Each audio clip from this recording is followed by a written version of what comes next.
Hello, everybody. Welcome to the Rotoworld Football Show. It's Tuesday, November 4th, 2025. It is NFL trade deadline day.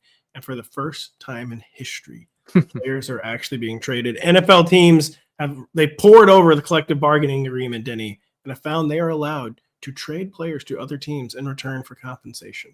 That's right. So it is quite the thing. They've discovered the whole NBA thing. Come on, Denny. You're a baseball guy now. You're telling me you're watching the World Series. I am a baseball guy. This is the MLB thing. Although the NFL does hew closer to the NBA in terms of like style. The players dealt in the NBA are actually good, so that hews closer to MLB. Point is, the NFL is trading for the first time in history. We're going to get to all of that.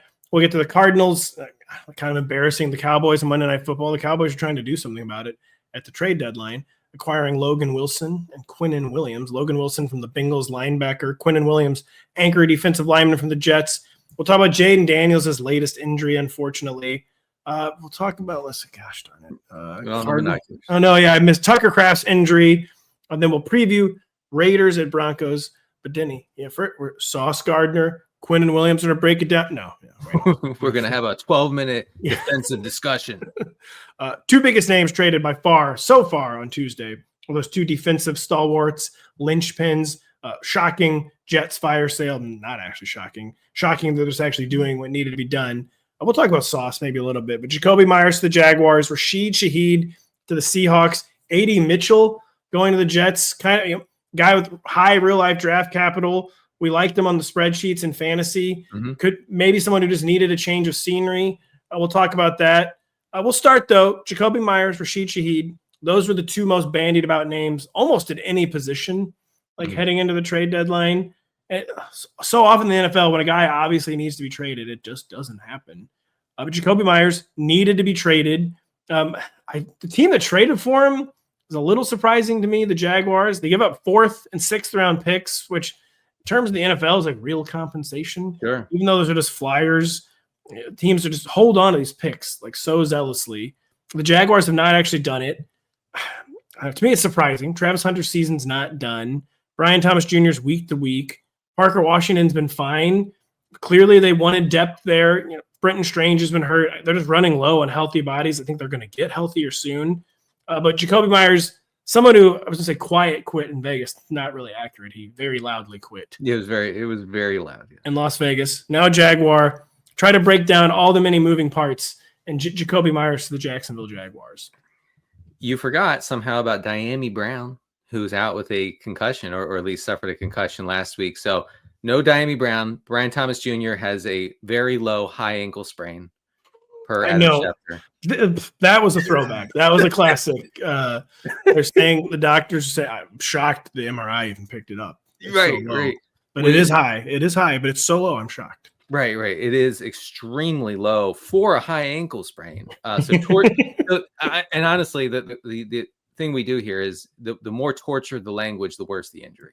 Yes. Without fail, always without fail. So this tells us it's bad.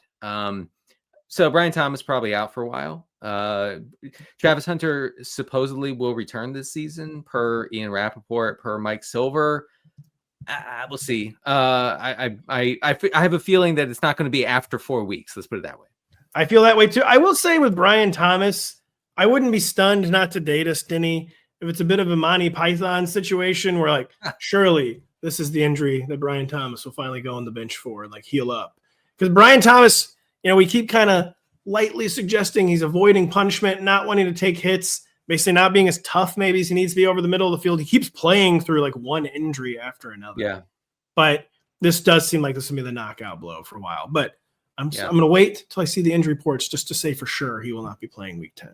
I covered that Raiders-Jaguars game. It's funny that they made that trade right after. And actually, there was a report that Jakobi Meyers was over on the Jaguars sideline. Well, do you know? So this is another thing. We keep sidelining you as we're trying to do actual analysis. I know. I'm sorry. Do you know the reason he was traded to the Jaguars? Have you seen the real reason? No. They have the Jaguars wide receivers coach was the Raiders wide receivers coach. Oh, come on. And NFL teams, their entire new world would be opened up if they were ever willing to trade for someone without a previous connection to the coaching staff or front office. It just does. I mean, even Rashid Shaheed, they have the former Saints offensive coordinator in Seattle. Like trades only happen like it's like the mafia. Like there's a guy, believe me, he's good. He's good. Right. Yeah, you have to have someone in the building who can attest to the guy's ability. At the same, Tyler Lockett was signed by the Raiders and was targeted on the potential game-winning touchdown last week. Because of the Pete Carroll thing. It's nuts. Anyway, Jakobi Meyers. Jakobi Meyers. I think he will be pressed into like real route participation like this week because of all the injuries. I don't think he's the wide receiver one either now or going forward. I really think I do. You do. Parker Washington has Trevor Lawrence's attention. Okay. And like there are a lot of metrics that point to Trevor Lawrence just saying, that's my guy. I'm going to pepper him with targets. I don't care if, he's replacement level or whatever. I don't, Parker Washington, if you're listening, I'm sorry, but let's be real. So I think Jakobi Meyers is more of an underneath, a possession guy. And then Parker Washington gets more of the exciting looks, maybe downfield in the intermediate areas. But Washington still, this Myers thing doesn't scare me off of Washington. I think he still could be really interesting for 12-team purposes. It kind of scares me off Parker, to be honest. Really? Yeah, because I mean, they're in a desperate situation. And instead of being like, well, thank God we have Parker Washington, they're going, well, thank God the trade market exists. But they don't have anybody else, Pat. They don't. But I mean, they also do. Johnny Brown's probably day to day. Brian Thomas Jr. is week to week.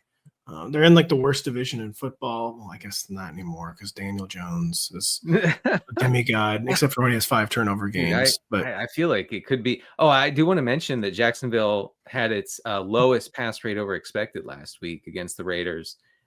So we could see them actually shift pretty hard toward the run with Brian Thomas out, with Travis Hunter out. Well, imagine if Travis Etienne were good, or Bashal where we're good. Sorry, I'm doing the Marv Albert thing. Is that your Marv Albert? I've decided to do the Marv Albert. Okay, thing. You should warn me next time. But Sorry, I wasn't ready. I mean, Travis Etienne, if he could convert like one inside the 5, he's just, no offense. I know we shouldn't be this overt in our criticism. He's just so bad. It's insane. Like they have to eventually just say like, all right, Bashal Tootin, like just come in and just get this ball in the end zone. Or like LeQuint Allen. Anybody seen LeQuint? Yeah. Right.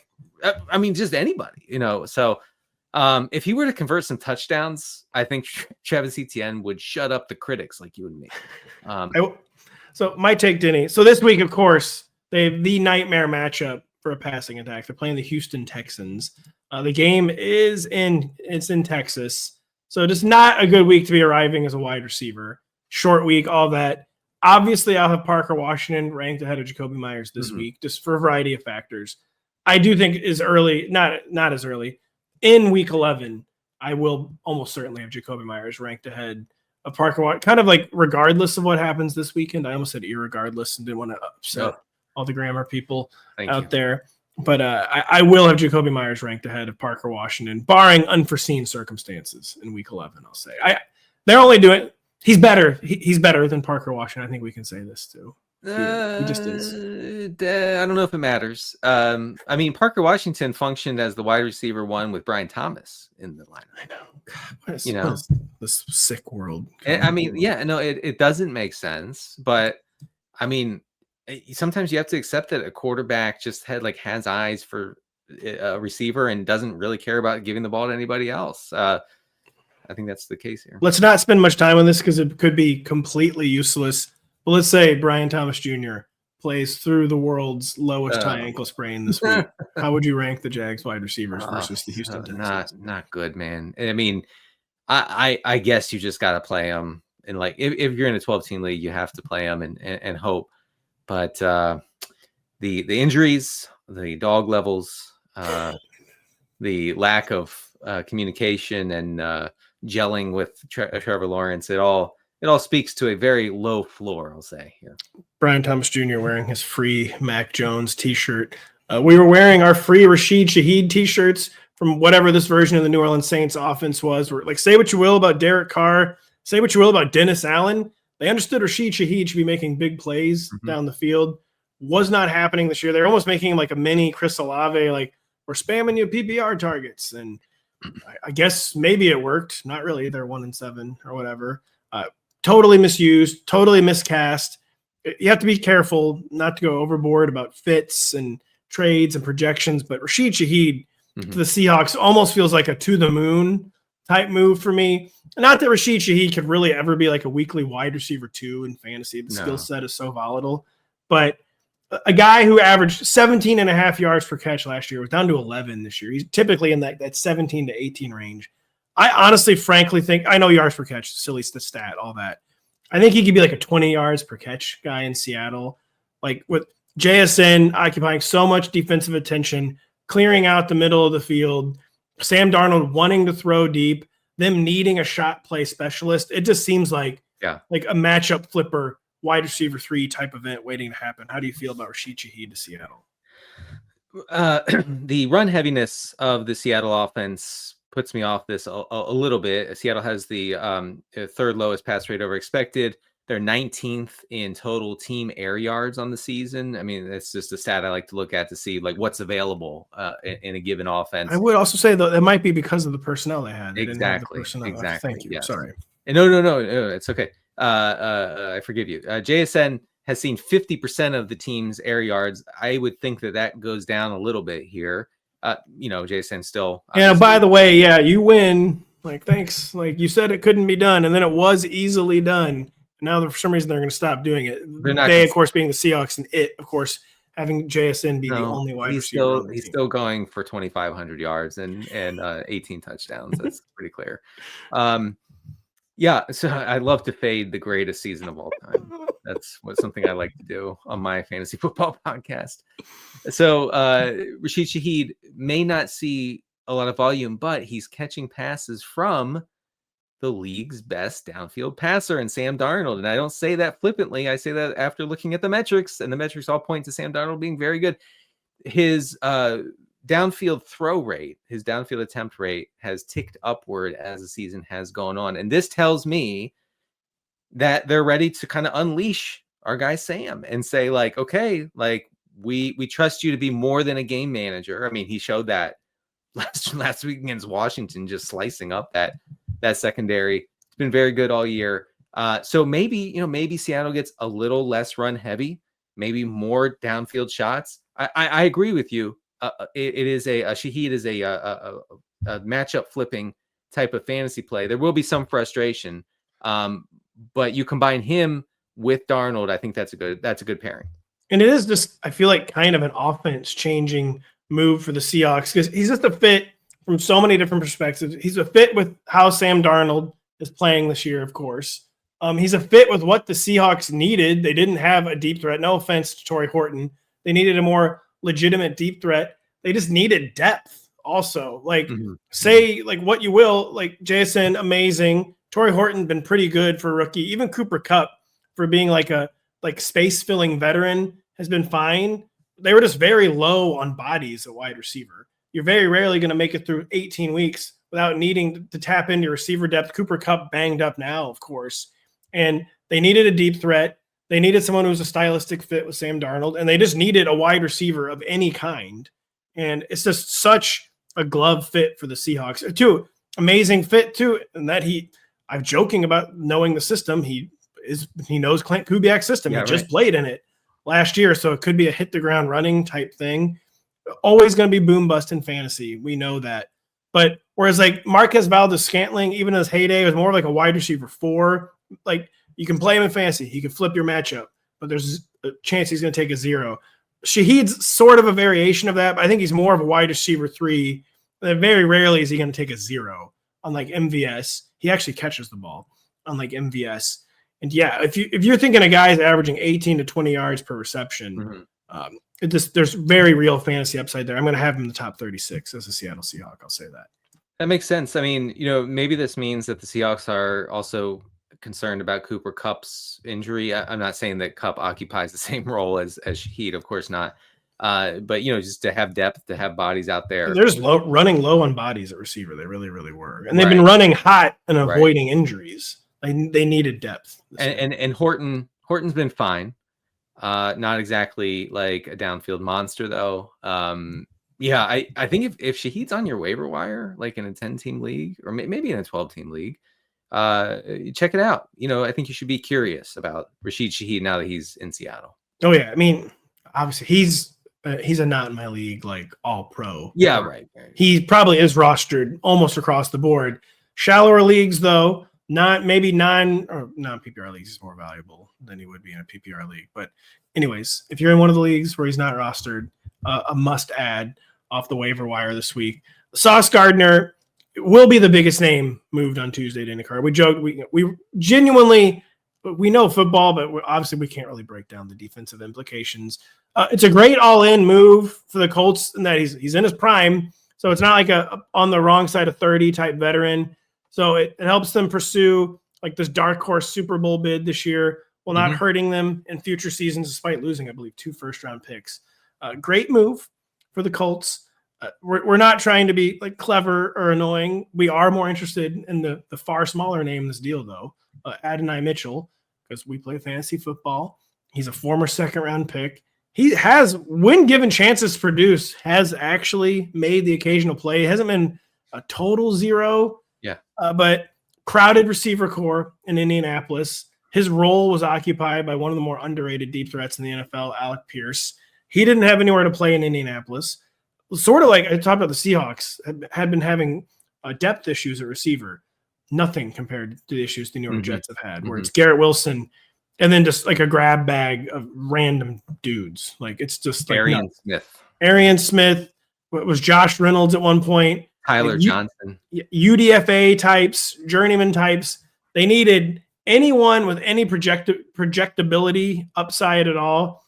AD Mitchell still has that. Clearly, needed a change of scenery because of not just the depth, but I don't know, maybe dropping that touchdown and ruining a game. Well, I mean, yeah. So you look at the play that changed the trajectory of AD Mitchell's career. He caught an intermediate pass from Daniel Jones. He turned it upfield. He put on the Jets. He beat everybody, even guys who had great angles to get him. They couldn't get him. He got to the goal line. And he threw the ball behind him before he crossed the goal line. Okay. So that, he scores that. And that was with Alec Pierce out with a concussion, if I remember correctly. It was.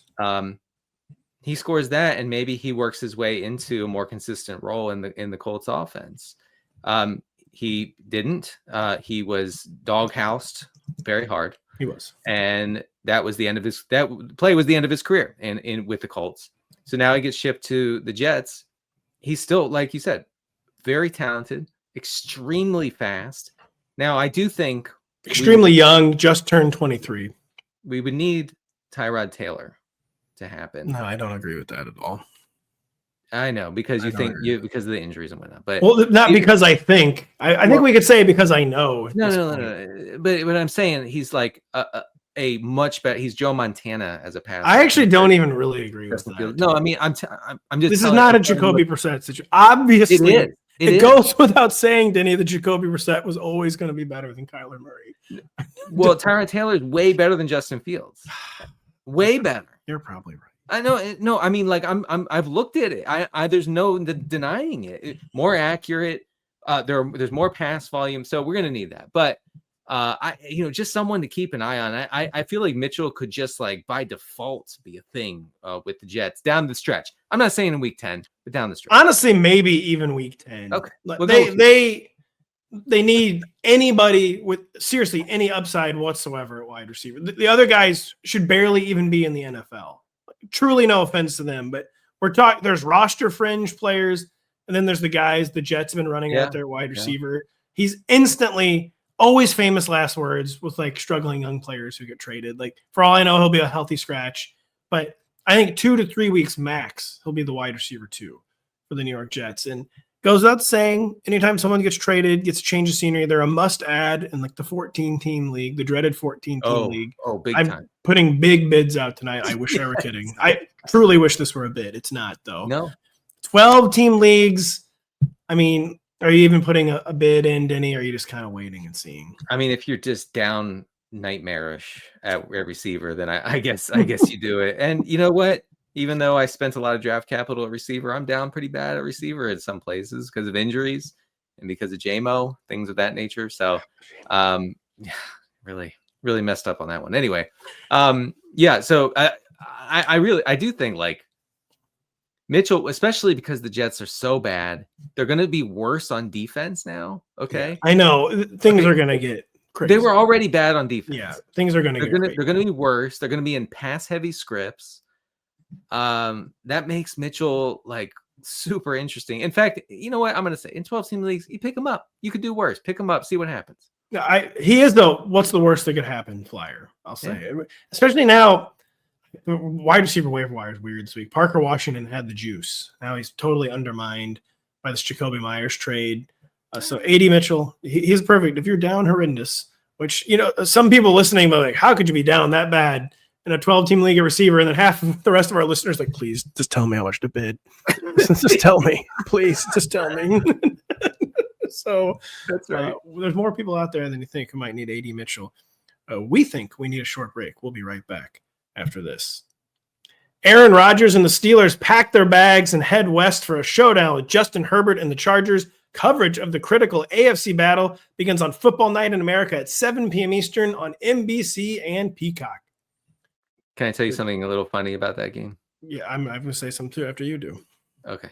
So Mike Tomlin was asked about the matchup with the Chargers today, and he said, look, when you're playing against a Greg Roman offense, you got to be prepared to stop the run. And look, Mike, I know you've never looked at a spreadsheet, but the Chargers are a top 3 team in pass attempts, in pass rate over expected, in neutral pass rate, and all of those rates and all of those stats, right? They're not running the ball at all. So, Mike, I'm just asking you, just one time, look at data.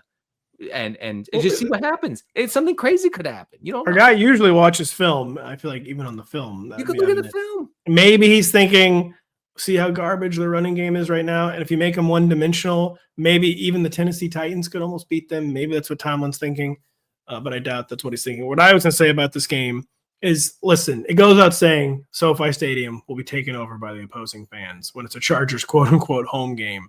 The extent to which Pittsburgh Steelers fans are going to take over the stadium might be the most embarrassing thing that's ever happened in the history of the NFL. It's true. And they get a nice break. They get to go to LA and see the sun for the first time in 6 weeks. I know. So winter began in Pittsburgh, PA 2 months ago. That's right. Oh, yeah. It'll be cool. Welcome to LA, Pittsburgh Steelers fans. Welcome to, I was about to say something I can't say on air. I'm not going to say it. But the Cowboys, they're not in a great place right now. They're trying to trade through it. They're acquiring defensive talent left and right, because were it not for the Cincinnati Bengals, this would be easily the worst defense in the NFL. That manifested on Monday night when they just got carved up by Jacoby Brissett. They finally just started like engage 8, blitz all. I don't know what the Madden plays are in the second half. Yeah. And they're having a lot of success with that, but it was too little, too late. Jacoby Brissett, Denny, last week I thought you were veering into bit territory when you were saying, listen, he's clearly better than Kyler. I mean, come on. I was never joking. You were never joking, and you were 100% correct. Clearly better than Kyler. It's like not even open for discussion anymore. But Jonathan Gannon's not going to broach any discussion on the matter. He says Kyler remains the starter. What is the going forward outlook for this Arizona Cardinals quarterback situation and passing attack? I mean, it's an awkward situation because it's so painfully obvious that this Cardinals offense works a lot better with a tall guy who can push the ball downfield. And they also like work harder. They seem to actually be enjoying the game. Like we're going to talk. I have a quote about when we talk about MHJ in just a second. They don't even seem engaged when Kyler's at quarterback. Right. It is a problem. I mean, it just totally changes the outlook for everybody in this offense, including, of course, MHJ and Trey McBride. So I was a little surprised to see that before the Kyler injury, the Cardinals were actually top 3 in pass rate over expected. So they were pretty pass heavy. They remained pass heavy with Jacoby Brissett under center. So that didn't really change. Jacoby Brissett averaging almost 290 passing yards per game. That's almost 100 yards more than Kyler Murray's. Denny, he has the 3 highest Cardinals pass totals of the season. He's made 3 starts the past 3 weeks, and he has the 3 highest passing totals of the season. I mean, you saw the stat. I think we texted about it. The last 2 Cardinals quarterbacks to pass for a lot of yards in a game were Jacoby Brissett and Carson. No. It was so much worse than that, by the way. All right, tell me. It was. I think it was the last 2 Cardinals quarterbacks with 3 straight 220-yard, 2 passing touchdowns. So 220 and 2. And Kyler's never done it. The bar is so low, and yet Kyler can't get under it. I mean, that's amazing. Well, let's be clear, he can easily get under the bar. He actually could. So I don't ever make jokes like that, but sorry. Yeah. It's a huge blow for fantasy purposes if they really are going to bring Kyler back. Of course, they soft benched him this week, which is I think is a good thing. Goes without saying. Can they continue to soft bench him? I don't know. Maybe one more week, and then they can maybe firmly bench him.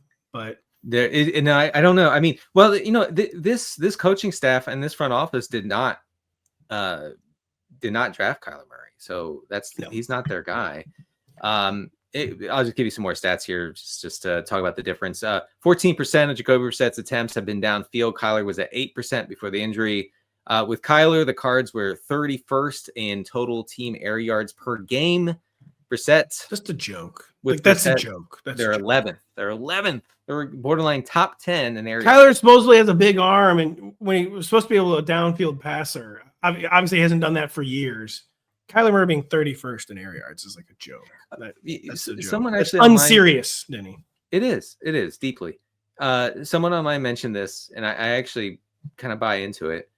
After the knee injury, Kyler Murray was basically like, my goal is not to get hurt. My whole game plan is, what do I need to do to not get hurt? And when you watch him play, and actually really checks out, including stepping up in the pocket and letting it rip. He never does that. No, I honestly can't even think of the last time I saw Kyler step up in the pocket. I will say, Jacoby rather addicted to stepping up in the pocket and then getting splintered in 2, crushing him. Him and Flacco, man. I mean, him and Flacco, they don't care. They're stepping up. They're stepping up, and they're saying, "All right, I'm going to get wrecked, but it's okay. I'm gonna throw a touchdown." Can we say something to an old man rant, Denny? So growing up, I love dual threat quarterbacks. I'm a Big 8, Big 12 college football fan. I grew up in Nebraska, always having an insane dual threat quarterback, and Kansas State frequently. I'm like, why don't they do this in the NFL more often? My dad was always like, it doesn't work in the NFL. My dad too. It doesn't work in the NFL. It didn't work in the NFL. Then it started to work. Now it's almost like cost of doing business. You have to be able to run. It is interesting to see when a guy like Jacoby Brissett, like a guy like Joe Flacco cannot run. The game is more fun when they just have to stand there and pass. Running's not, it's too late for me. I can't run. It's true though. I have no choice but to take a hit and to sling it down the field. It's actually kind of more fun. I totally agree. Yeah. Totally agree. The game is more fun with immobile pocket passers than it is with the rushing guys. Yeah, for a long time I thought the NFL was just going to become like the Big 12, just a bunch of quarterbacks rushing 15, 20 times a game. And the old heads were like, this will never work. And I said, no, it will. And the old heads were right. It cannot work. Well, there's truly nothing more fun than someone who can actually pass and run, like Josh Allen, Lamar Jackson, Cam Newton. That really is the full Maddenization of the NFL. To me, that's amazing. But now there's so many soft dual threats. Well, he's not really a dual threat, but he kind of is. Trevor Lawrence needs to run more. Yes. CJ Stroud needs to run more. Even Justin Herbert needs to run more. No, Justin Herbert doesn't need to run more. He needs to stand there and throw BBs. All right. Stop having Justin Herbert. The second Justin Herbert runs more, he gets hurt. I really don't I get that pit in my stomach when I see Justin Herbert take off, because I'm like, this guy has no awareness. He just gets whacked every time he leaves the pocket. CJ Stroud loves to take massive hits too when he takes CJ Stroud 0.0 awareness. It's 0. It's incredible. Yeah, I mean, I think that's actually like a trend with young quarterbacks is that they don't have any awareness of where they are on the field. Yeah, because they haven't been forced to like go through the reads, I guess. And I guess I kind of like took for granted that a quarterback being able to run was more fun until I saw Flacco, until I saw Jacoby. Like I am loving Jacoby Brissett. It's throwing, so fun. Jacoby is throwing no matter what. This is amazing. The Bears-Bengals game was the peak of football in my life. It really was. All right, we just spent way too much time on that. Is it even worth bothering with the Cardinals backfield anymore, by the way? Well, okay, here's what they're doing. Like they're just like playing with us and they're like shifting guys around in different roles. 14 carries for DeMarcado against the Cowboys and only 9 for Bam Knight. Bam Knight ran 17 routes to only 7 for DeMarcado. So what happened was Bam Knight took on the DeMarcado role, and they switched, and Michael Carter wasn't part of any of it. I honestly, I'm just done trying to guess. I mean, are they just trying to run out the clock till Trey Benson comes back? Like, is that maybe an aspect of it too? But they didn't give him the whole backfield either. They did not. I think they're going the dreaded game plan specific. And we can't divine what they think the game plan should be. Yeah, I mean, if you have a source within the Cardinals locker room, you're solid. But otherwise, you are just guessing as to who is going to be in which role, because they are very defined roles, as you saw last night. Michael Carter did not touch the ball. That was true. 14 league sob stories. They're very real. I needed 5 to 6 points from Michael Carter. I'll let you guess if I got it. He didn't score many. No, and Amari DiMercato accomplished the impossible. He got out of the Adonai Mitchell zone. There is life after dropping a 70-yard touchdown. I'm just asking. I forgot about that whole thing. And somehow that has happened twice in the NFL this year. Amari, has any Cowboys thoughts? Not a good team, fun team. They're trying to get better. Will the defensive additions maybe hurt or shoot out Cowboys? Any thoughts on Dallas heading into their bye week? I had a couple things. Maybe they should try 2 tight end sets more, because they have the 8th highest EPA per play when using 2 tight ends, but they're using 2 tight ends at the 4th lowest rate in the NFL. It's this thing, actually, Greg Olsen talked about it recently, where teams are using 2 tight ends and 3 tight ends more because that forces defenses to go big, right? And then never mind. Bring back arena football. Bring back video game football. You get mismatches, right? So it's like that chess game, which just goes back and forth through like generations of offensive and defensive football. But anyway, yeah, there's nothing much to report. I mean, CeeDee Lamb, 27% targets per route run since he returned. That's pretty good. It's not great though. I mean, we like to see that around 30% or more. But the Rams used an 11 tight end set in week 9 against the Saints, by the way. I don't know if you caught it. They really were playing 4 tight ends. The Rams, yeah, and they were just pulverizing. So they were just toying. They were messing around. They were having a good time. That's what the New Orleans Saints been reduced to. And by the way, yeah, when I said we need to bring back old times, when I was watching football, a quarterback stood there and either passed or took the biggest hit you've ever seen. I didn't mean bring back like 2 and 3 tight end sets. Like, no, not that. We can't go all the way back. But tight ends today would have been like wide receiver 1s 25 years ago. That's true.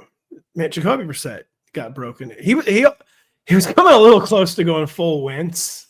I'll say.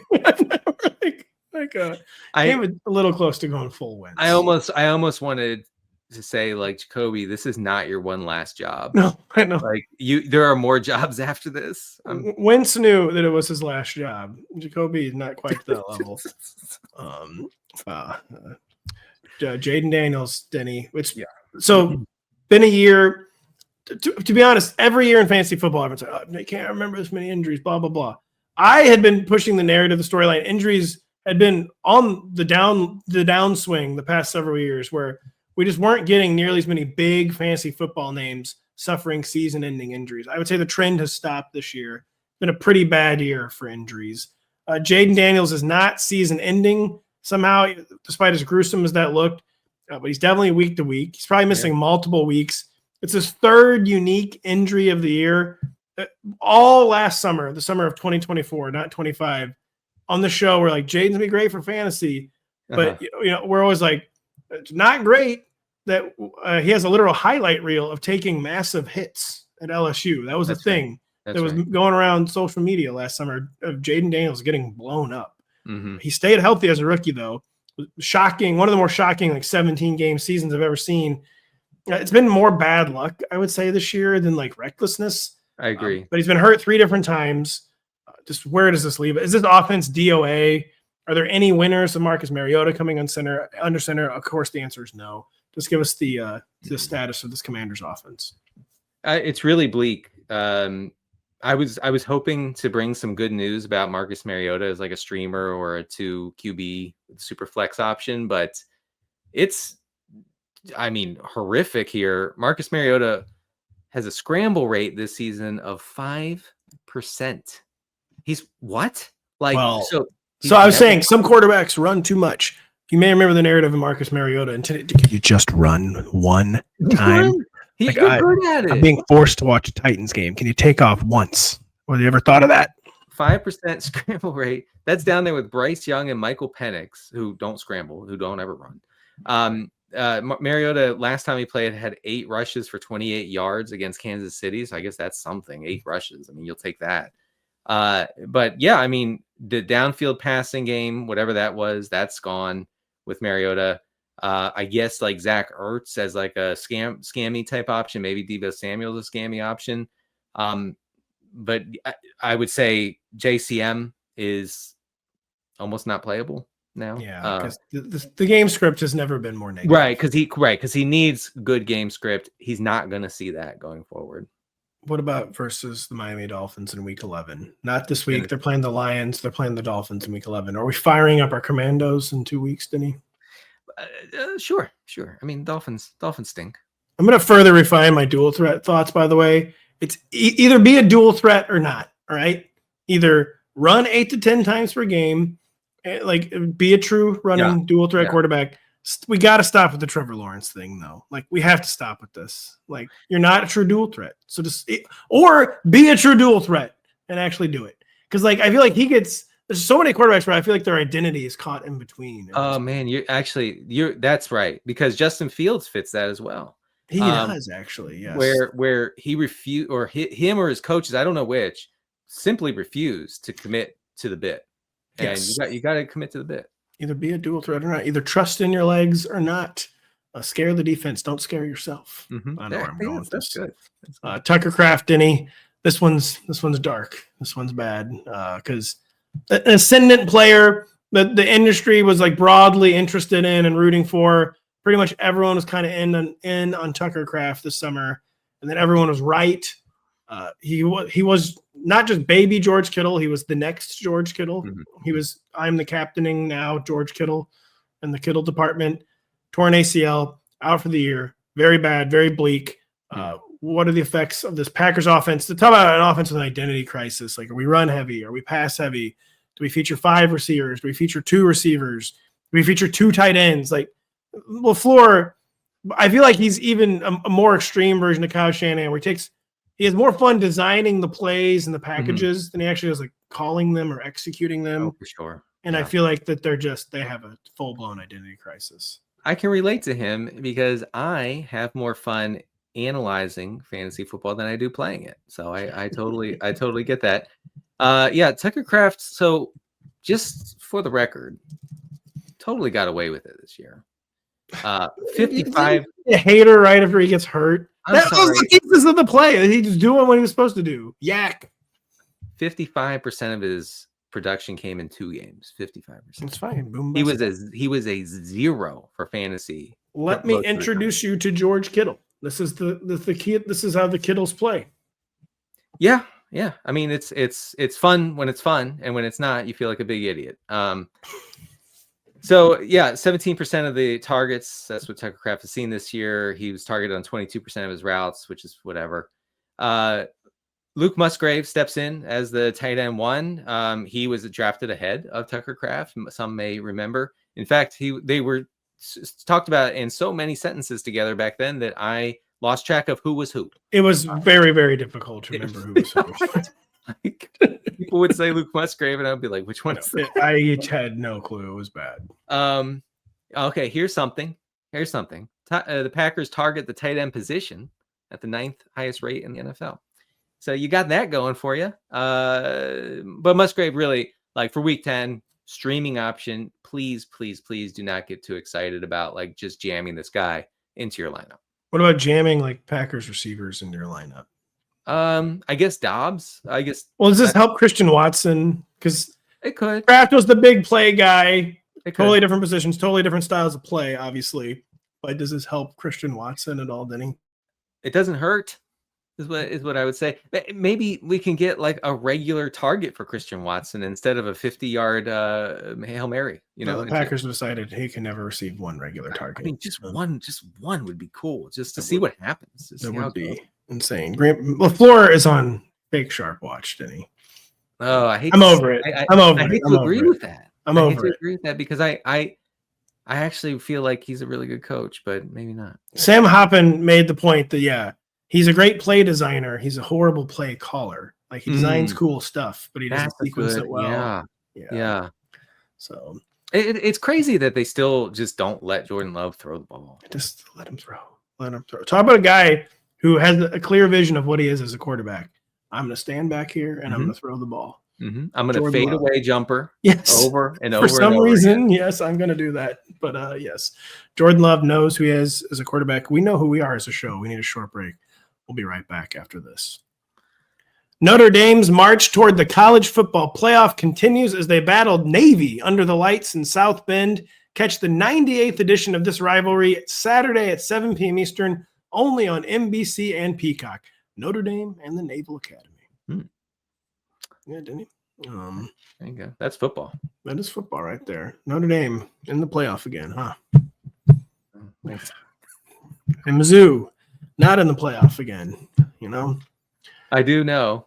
There was something in college football I wanted to mention on the show. Never mind. I'm going to Mizzou, Texas A&M Saturday, by the way. Yeah? Yeah, to witness my just true pain, heart getting pulled. Because we will almost win. We won't just get blown out. Really? It's a huge game. Producer Adam pointing out, massive game. Our playoff odds are on total life support. We need a big win. Texas A&M they could lose and still easily make the playoff. Huge game. I can't wait to see how Mizzou blows it. I just cannot wait to see how we blow it. Be my son's first Mizzou game. Oh yeah, cool. All right. Well, I hope he doesn't get his heart completely ripped out. He will. That's fine. You got to learn early. I learned very early. You do have to. You do have to learn early. It's better that way.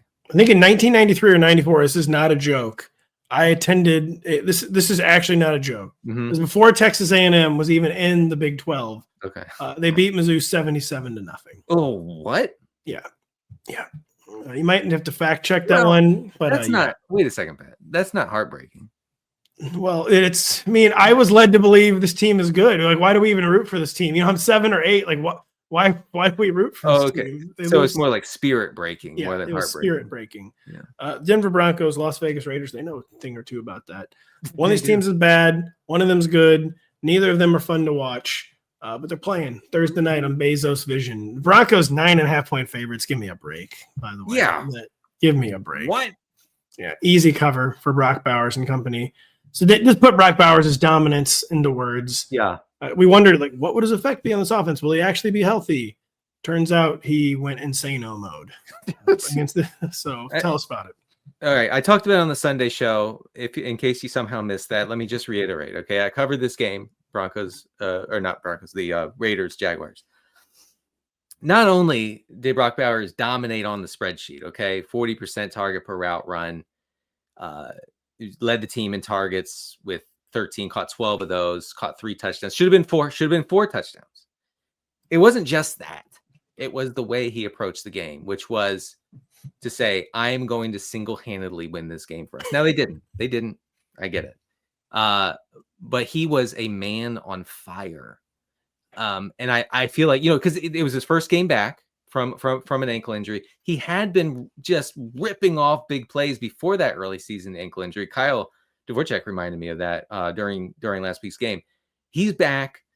he is, I mean, honestly, weekly, we could be talking about a dozen or more targets every single week for him.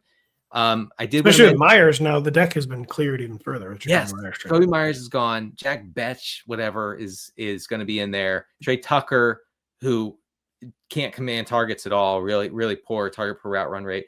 I want to mention real quick, Michael Mayer could be interesting because the Raiders shifted heavy to 2 tight end sets. And this is like the third time we mentioned that in the show, but it's true last week, right? And Michael Mayer ran a route on almost 70% of the team's dropbacks as the tight end 2. That you don't really see that very often. No. He was second on the team with 7 targets. He only caught 3 for 28. So I get you can kind of look past that.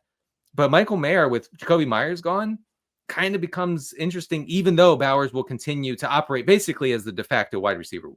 Well, and they clearly just love Michael Mayer. Remember, they rather infamously tried to rotate Michael Mayer and Brock Bowers in week 1, and everyone's kind of like, what?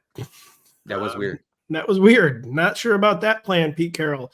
Didn't think, I know that's all you did in Seattle. Did not think you would do that in Vegas, and yet you did. I thought Pete Carroll would watch Bowers at some point. Well, he's seen him now, so that's the good news. He's familiar with Brock Bowers' game now. Brock Bowers' thesis of the play, better late than never, has come true. He's in a tier all by himself atop the tight end position. Bo Nix, Denny, your guy. We had high hopes coming into the season. Sorry. He's my guy. I know. I was totally out on him this year. He's as matchup sensitive as any quarterback in football. What kind of matchup are the Las Vegas Raiders right now? The Raiders are pretty good against the run, actually, and they've kind of become a pass funnel because of that. They're not like terrible against the pass, but they are much worse against the pass than they are against the run. The Raiders are facing the 7th highest pass rate over expected this season. That's kind of inched up over the past month. They're 23rd in pressure rate, and they're facing, Bo Nix has the life back there behind that Broncos offensive line, especially when they face teams that can't pressure the passer. I know they have Max Crosby, and yes, he'll get his, but overall, this Raiders team does not pressure the passer. That's good for Bo Nix. And then the Raiders are allowing the 4th highest rate of offensive possessions that end with a score. Wow. So they are not good, I don't think, on defense. I think it is a positive plus matchup, however you want to say it, for Bo Nix. They're 2-score favorites at home with a low game total. Are we worried about that aspect or? Not really. He has the rushing too. It really depends. I'm not going to say he's locked in as a 12-team starter against the Raiders, but he's awfully close. He's awfully close, and this 9.5 point. This doesn't make any sense to me. I don't know how you can watch any Denver Broncos game and just be like, they should be 2-score favorites against somebody. Just strikes me as very aspirational by the bookmaker, and the bookmakers were instantly right. They seem to be right more than they're wrong. They are right a lot. Are we right about RJ Harvey? We loved him in the summer. Oh, we's a bit strong. I don't think we did. It was just me. He's doing cool stuff. He's catching passes. Yeah. He's still just stuck on 25 to 30% of the snaps. Can we say things are changing with RJ Harvey, or is he just kind of running hot? The playing time's the same. He's maybe having some regression to the mean, but nothing's actually changed. What do you think about RJ Harvey? So I looked at the last 4 games for the Denver offense. J.K. Dobbins has seen 58 rushing attempts to 15 rushing attempts for R.J. Harvey. So that's not close. Harvey and Dobbins, they're splitting pass routes over those 4 games. But the difference is, and this is a pretty big difference, Harvey's being targeted on 24% of his routes, whereas Dobbins is being targeted on 10%. Wow. And I think what that tells you is that Harvey is part of this passing game. Right. And so if you project the Broncos to be relatively pass first in this game, I think Harvey has a little bit of appeal, not a ton of appeal, and certainly no sturdy floor. OK. But, I am interested from a PPR standpoint in a guy who's basically being targeted on 1 in 4 of his pass routes over the past month. And, the haters, of which there are legion for RJ Harvey, might say, well, he's just been getting by on big plays the past 2 weeks. Well, the good news is he's actually making big plays now. And he's really fast. He's explosive. He breaks tackles at a pretty good rate. Yeah, Dobbins is there to do the boring stuff. Dobbins is there to block.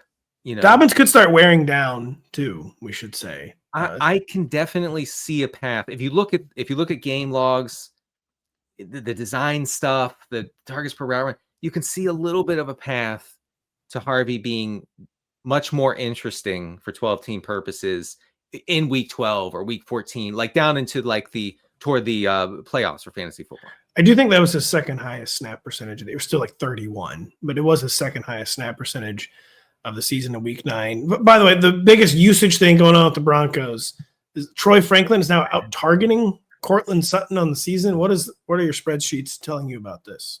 Yeah, it's something. So I've written about Troy Franklin every week in regression files because he will not regress.